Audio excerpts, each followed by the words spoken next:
여러분 안녕하십니까. 사서 서비스 디자이너가 되다 오늘은 문헌정보학 그 선택적 기료에 대한 얘기를 할까 합니다.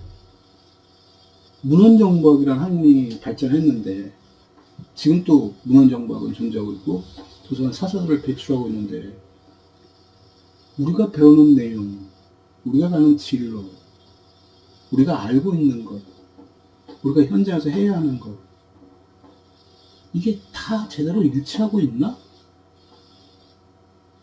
라는 이제 의심이 들기 시작합니다.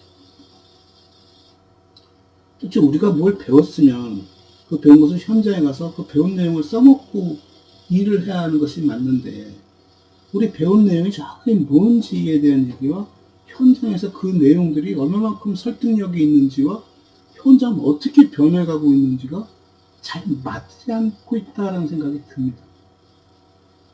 그러다 보니까 이제 우리 문헌정보학이 어떻게 성장했지를 돌아보게 되고 그 돌아보다 보니까 그래 초기 출발은 도서관학이었고 60년대 70년대 넘어서 80년대 들어서 문헌정보학이라는 학문으로 변했고 지금 와서는 이름은 변하지 않았지만 가르치는 내용이 상당 부분이 뭐 데이터 과학에 가까운 내용들로 전개되고 있어. 그래서 우리는 뭘 봐도 사서 자격증을 받고 현장에 사서 도서관에 가서는 하는 일은 전혀 다른 일을 하고 있지 않나? 심지어 자조적인 얘기를 들어보면 사서들이 옆에 일할 알바생들, 대학 알바생들이 야 저건 나도 할 줄 알겠다라는 말을 심심치 않게 듣는다는 겁니다. 도대체 그 친구들은 문헌정보학을, 도서관학을, 사서를 어떻게 알고 그렇게 말할까? 사서들 스스로도 알고 있습니다. 이게 상당히 심각하다는 것도 알고 있고 사서가 전문직이라고 말하는 것에 대해서도 상당히 스스로도 부정적이라는 것도 알고 있어요. 왜 이런 일들이 일어나고 있지? 그래서 한번 앞으로 도서관 문헌정보는 어떻게 발전할까를 생각하면서 과정들을 가만히 들여다보면 도서관 학과는 어떻게 생겨났을까? 도서관학과는 미국이 한창 이 식민지에서 독립해서 성장하는 과정 속에서 이민을 받아들이게 되고 이 이민들을 자국민으로 미국인으로 만드는 과정에 도서관의 필요성을 느낀 거죠. 독서, 책 굉장히 중요하다고 느끼고 공공도서관을 만들기 시작합니다. 공공도서관을 만들면서 부닥치는 제일 첫 번째 문제, 그걸 전문적으로 관리해줄 인력이 부족했던 거예요. 책을 다룬다는 게 생각만큼 쉽지 않았던 거예요. 공장에서 어떤 물건을 다룰 때는 대량 생산하면 같은 물건이 대량으로 나오니까 그 쌓아놓기만 하고 개수만 파악하면 되는데 책은 1000권, 10,000권 늘어나는데 1000권, 10,000권 전부 다 다른 책이라고 생각하면 이 책들을 어떻게 배열을 해야 사람들이 쉽게 이용할 수 있지에 문제에 봉착한 거죠. 물론 도서관은 예전부터 그 문제를 스스로 해결해 왔습니다. 고도의 분류 체계를 갖고 있었던 거죠. 나름대로. 물론 도서관마다 조금씩 다 달랐습니다. 그걸 관리하는 사람이 어떻게 관리하고 어떤 시각에서 보느냐에 따라서 책의 그룹이 다 달랐다는 거죠. 그런 맥락에서 놓고 본다면은 소위 분류, 책을 구분 짓는 것, 배열하는 것이 도서관마다 다 달랐다는 얘기고 사서가 그만큼 책에 대한 전문성을 가졌다는 얘기예요. 책에 대한 전문성이라든가 책의 내용에 대한 전문성을 가졌다는 것이고 그 전문성이라는 것이 어떤 특정 주제에 깊이 빠졌다기보다 다양한 주제를 섭렵하고 주제들 간의 관계를 잘 알았다는 거죠.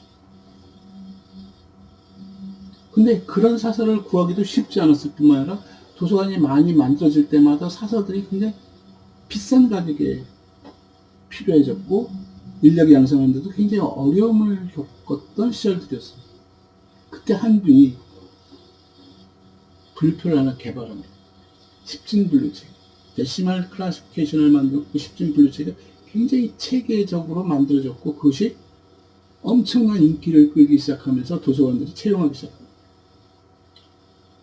특정 분류표가 하나 만들어지고 그 특정 분류표가 도서관들이 채용하기 시작하면서 그 분류표는 점점점 더 공고해지기 시작합니다. 다양해지기 깊어지고 공고해진 거죠. 분류가 섬세해지기 시작하고 세세하게 분류가 되어지고 큰 책, 지금은 분류표가 서너 권의 책으로 나올 정도로 그 세부적이 엄청 깊이 들어가서 잘 나눠져 있습니다.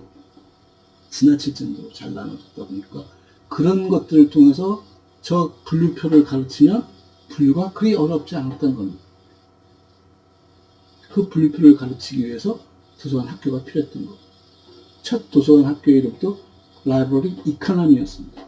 경제학이었습니다. 도서관을 보다 더 효율적으로 관리하자라는 측면에서 학과가 만들어졌죠. 지속적으로 그런 내용을 가르쳤습니다. 분류를 가르치고, 목록을 가르치고, 라벨링을 가르치고, 배열을 가르치고, 인포메이션 서비스, 레퍼런스 서비스를 가르치고, 출판사들은 그에 부응하기 위해서 레퍼런스 툴들을 막 만들어내기 시작했습니다. 사서들이 이런 것들이 필요해 하면 그걸 만들었습니다. 색인지도 나오기 시작했고, 초록지도 나오고, 뭐 사서와 무관하게 알마나, 연감률도 나오고, 굉장히 다양한 것들을 비싼 가격에 도서관들이 구매해줬고, 그걸 통해서 이용자들에게 질 좋은 서비스를 내보내기 시작했습니다. 굉장히 비싼 책들은 여러 부를 갖출 수 없고 한 사람이 독점할 수 없으니까 도서관 안에서 이용시켰고, 그런 걸 모든 걸 우리가 레퍼런스 룸이라고 하면서 관리도 잘했고, 그 레퍼런스 룸이 어떻게 보면 도서관의 꽃이었고 도서관의 핵심일 수 있었습니다. 그 레퍼런스 룸의 서비스를 어떻게 하니 가지고도 도서관 학과에서 많은 걸 배웠습니다. 전화 응대를 먼저 할래? 찾아온 사람에게 대답해 줄래?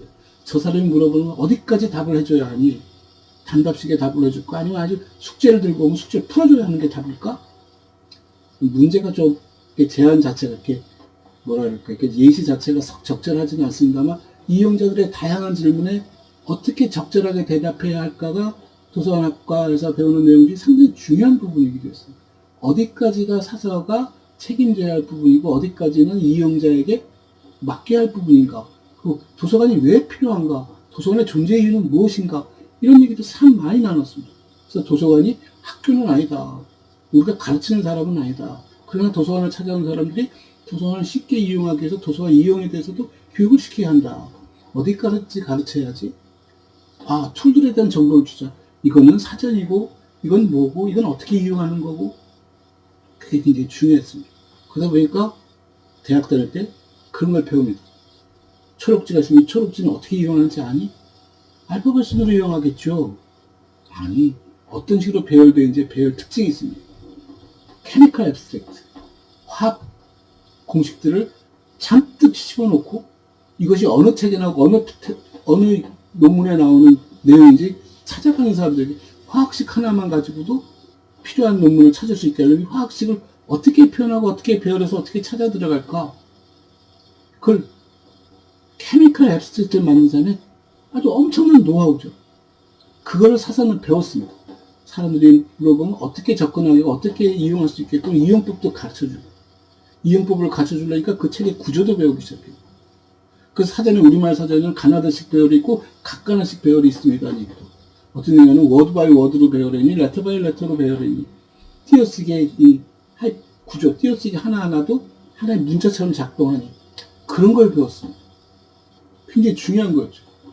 이용 효율을 높여주는 것이고 이용자의 교육을 시켜야 하고 가르쳐줘야 하고 또 그렇게 지도를 해야 도서관의 활용도가 높아지니까. 근데 이런 내용을 가만히 들어가면 소위 전산학에서 다룬 내용 다 이겁니다. 아스키 코드가 뭐니? 1, 2, 3, 4, A, B, C, D, 띄어쓰기, 마침표, 이 등등을 다 기호화시키고 그 기호에 따라서 배열이 이루어지고 검색이 되어지고 묶음에서 워드가 만들어지고 색인이 만들어지고 똑같은 내용입니다. 실은 도서관학이 60년대 갈 때까지 배웠던 내용들의 그 알맹이를 들여다보면 전산학의 가장 기본적인 내용들을 다 담고 있습니다. 어떻게 기호화에 대한 개념, 기호화를 어떻게 활용해서 그걸 군집화시킬까에 대한 내용, 군집에 대해서 어떻게 그 배열하고 구성해서 어떻게 데이터를 찾아낼까에 대한 얘기, 넣고 빼고 하는 검색에 대한 얘기, 스텝, 배열에 대한 얘기, 이게 똑같이 갑니다. 60년대 와서는 거꾸로 그렇게 했던 전산학이 다시 문헌정보학 도서관학 쪽으로 들어오기 시작합니다. 훨씬 효과적으로, 효율적으로. 1시간에 걸리고 하루 종일 가졌던 내용을 단 몇 분 만에 처리할 수 있는 색인지를 놓고 설명하고 있고 엄청난 부피를 자랑하는 레퍼런스룸에 그 많은 훌륭한 색인지들이 컴퓨터로 점점 들어가기 시작합니다. 디지타이징화 되어집니다. 그래서 컴퓨터로 놓고 두들기면 답이 나오기 시작합니다. 심지어 도서관 사서들 스스로가 뭘 하냐. 야, 우리 도서관에서 만든 목록들이 수백만 건의 책에 대한 목록이 수천만 장이 있는데 이거를 전산화해서 공유하면 어떻겠니? OCLC가 만들어지고 OCLC에서는 그렇게 전산화되어진 목록들을 공유하자 해서 유니언 카탈로그가 나오기 시작하고 유니언 카탈로그가 전산화되어지면서 어느 도서관에서 검색하면 다 나와지니까 그동안 도서관이 가졌던 가장 큰 핵심적인 문제, 돈이 예산이 부족해서 모든 책을 갖출 수 없었는데 다른 도서관이 갖고 있는 자원들을 활용할 수 있잖아. 인터넷 라이브러리가 생겨나기 시작하면서 기술의 힘을 엄청 받기 시작했습니다. 그랬더니 디지털 이용한 전자세계 시스템들이 다이아그램 같은 것들이 다이얼로그 시스템 같은 것들이 도서관에 돈을 받아가면서 이용시키기 시작합니다. 검색, 색인어, 색인지 그런 공간 다 필요 없어. 어느 순간 지금은 도서관에 레퍼런스룸이 싹 사라졌습니다. 다 어디에 있니 이거? 컴퓨터 안에 네이버 사전도 들어가 앉아있고 다이얼로그 검색을 하면은 지금 여러 가지 그 세계 회사들 출판사들이 검색을 하면 필요한 저널이 어떤 저널에 어떤 페이퍼들 실렸는지 다 알 수 있어요. 심지어 그 페이퍼를 PDF로 인쇄해서 제공해 주기도 합니다. 도서관이 있니 없니도 중요하지 않습니다. 특정 개개의 도서관에 대한 힘은 이미 많이 사라져 버렸습니다. 거기만 사라졌을까요? 사서들이 했던 그 많은 일들이 기계화되어지고 쉽게 이용자 손에서 다 해결했습니다. 초반에 7, 80%가 이용자가 이용했다 했잖아요. 1, 20%는 뭐지? 사서들이 열심히 구축해 나왔던 것들인데 그 열심히 구축했던 것들이 홀라당 전부 기계가 되어지면서 이제 사서의 전문성이 없을 때 이미 만들어진 틀 속에서 답습되어지고 반복되어지는 거죠. 틀 하나 만들기가 어렵지 틀 하나 딱 만들고 나면 새로운 것을 그 틀에 집어넣고 빼는 거는 기계적인 일이 됐어요. 기능적인 일이 되고 기계적인 일이 되면서 문헌정보는 뭘 가르치는 학문이지 이제 자기 딜레마에 빠지기 시작해요. 그게 21세기 넘어오면서까지 똑같이 이어집니다. 물론 전산도 그대로 있었니? 천만에. 전산 쪽에가 엄청 지금 AI랍니다. 기계가 스스로 학습을 한답니다. 사람들이 실컷 머리를 짜서 프로그램 해야 기계가 돌아가고 프로그램이 돌아갔는데 지금은 기계가 알아서 학습을 한답니다. 어떻게? 확률적으로. 우리가 했던 많은 것들, 데이터가 많으면 많을수록 그 데이터들이 보여주는 확률적 분포가 군집을 이루면서 그 군집에 대한 것을 기계가 체득해서는 그대로 움직인다는 거죠. 한 것 몇 번만 보여주면 굉장히 베리에이션이 다양하게 있지만 최적화시켜서 딱 정확하게 그 행동을 잡아낸다는 거죠.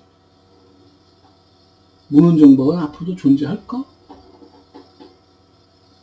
모르겠습니다. 자신은 없습니다만 어떤 형태든 간에 자기 본질을 찾아야 할 것 아니야. 왜 문헌정보학과 필요하다? 앞으로는 왜 필요할 건데? 과거에는 어떤 이유로 필요했고 지금 어떤 이유에서 존재하고 있고 미래는 어떻게 될까에 대해서 자기 흐름을 찾고 방향을 찾아야 문헌정보학이 생존할 것 아닙니까? 지금은 법에 의존해서 또 사서는 문헌정보학과를 나와야 사서 자격증을 주니까 아직은 걱정 없어. 언제까지 그럴까요? 아무도 모릅니다. 지금 도서관이 변하는 걸 보고 있으면 도서관이 뭐 하는 곳이지? 책 읽는 곳? 천만에요. 책은 한쪽 구석에 처박혀 있고 그냥 엄청난 사회 프로그램도 돌아가고 있어요. 심지어 박물관 개념까지 막 들어오고 있어요. 체험 프로그램도 엄청 들어와서 앉아있어요. 어린이 도서관 가보십시오. 어린이, 점점 어린 내려가면 글도 읽지 못한 아이들에게 예전에는 부모들이 와서 책도 읽어주고 많은 책을 통해서 왜? 이 책의 수는 안 길거든요.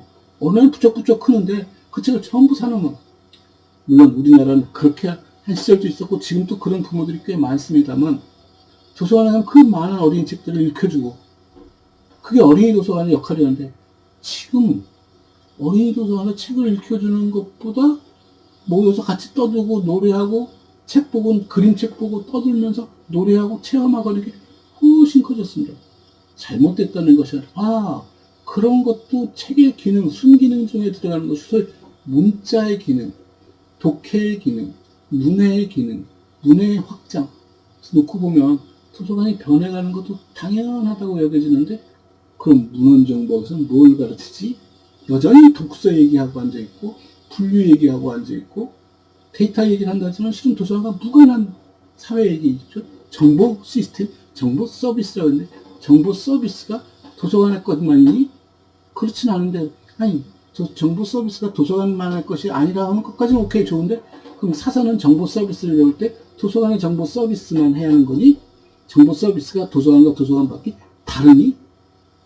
이 질문에 답도 해야 하는 것이고, 도대체 우리가 뭘 따라가야지 초기에 예전에 어떤 도서관 경영, 여기에 뿌리를 둔 그것을 그대로 따라가야 할까? 60년대, 7, 80년대부터 변했던 그 돌풍들을 그걸 전주로 받아들이고 거기에 근거해서 가야 할까?